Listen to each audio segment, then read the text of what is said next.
On a tous une raison de vivre et dans cette vidéo, tu vas découvrir les 3 méthodes d'apprentissage utilisées par Jonathan le goéland pour passer de débutant à maître.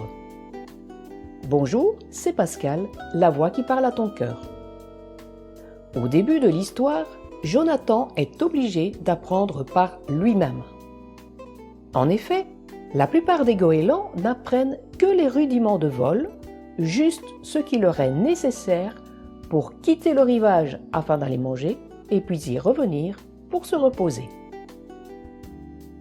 Comme dit dans le livre, pour la majorité des goélands, ce n'est pas voler mais manger qui importe. Pour ce goéland-là, cependant, l'important n'était pas de manger mais de voler. Fin de citation. Jonathan n'a donc personne pour lui montrer comment voler plus vite, plus haut, avec moins d'efforts. Il n'a aucun modèle qu'il pourrait suivre. Il apprend par lui-même en autodidacte. Les avantages de ce mode d'apprentissage sont que tu apprends où et quand tu veux, tu apprends uniquement ce qui t'intéresse et, généralement, ce que tu as découvert ou appris par toi-même, tu le retiens. Le gros désavantage de ce mode d'apprentissage est que tu procèdes par essai et erreur, tu tâtonnes, cela prend du temps et les résultats peuvent se faire t'attendre. Le grand danger est donc le découragement, la démotivation complète. C'est ce qui arrive à Jonathan. Après avoir établi un nouveau record de vitesse en piqué, il s'écrase sur une mer dure comme pierre. Quand il revint à lui, au milieu de la nuit, il est complètement démotivé et il jure à ce moment-là qu'il sera désormais un goéland comme un autre. Je cite: « D'avoir décidé de redevenir l'un quelconque des membres de la communauté, il se sentit réconforté. Il n'y aurait plus de défis et donc plus d'échecs. » Fin de citation. Heureusement pour la suite de l'histoire, alors qu'il vole vers le rivage pour se fondre dans la masse de son clan, il a un moment eureka. Il comprend intuitivement ce qu'il doit faire pour ne pas décrocher et tomber après un vol en piqué.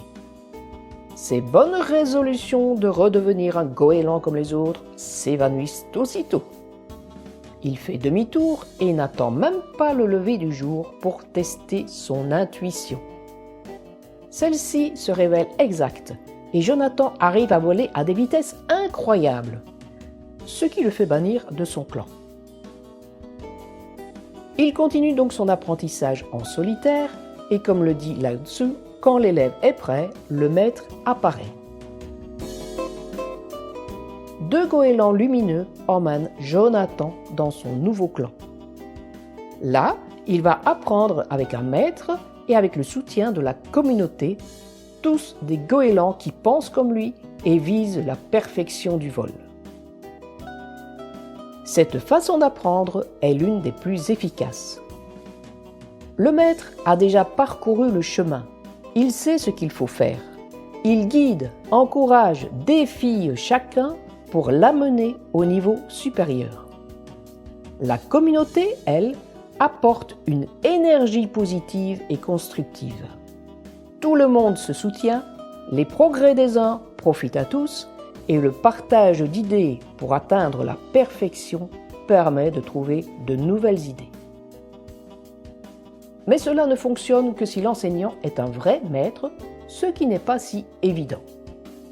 Dans ce groupe, Jonathan apprend à grande vitesse et sa soif d'apprendre étant très intense, il demande au maître de lui enseigner tout ce qu'il sait.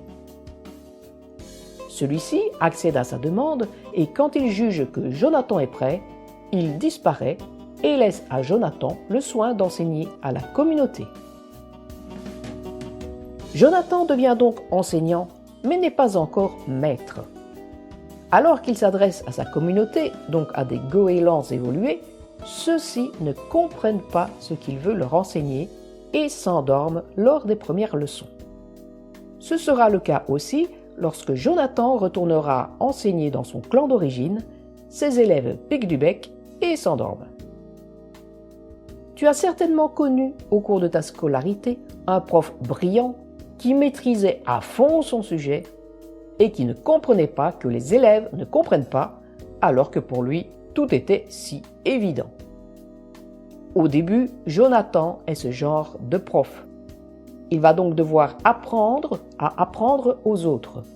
Il va devoir clarifier sa pensée et se mettre au niveau de ses élèves pour expliquer de manière compréhensible ses idées et son savoir. Enseigner est une excellente façon d'approfondir ton propre apprentissage, surtout si tu utilises la méthode Feynman dont je te parle dans une autre vidéo. Jonathan a appris beaucoup de choses en autodidacte. Ensuite, son apprentissage s'est accéléré à vitesse grand V lorsqu'il a suivi les enseignements d'un maître tout en étant porté par une communauté soutenante. Enfin, il approfondit son apprentissage en enseignant à son tour. Voilà comment Jonathan est passé de débutant à maître. Si cette vidéo t'a plu, n'hésite pas à mettre un pouce vers le haut et pour ne pas manquer la prochaine vidéo, abonne-toi à la chaîne. À la semaine prochaine!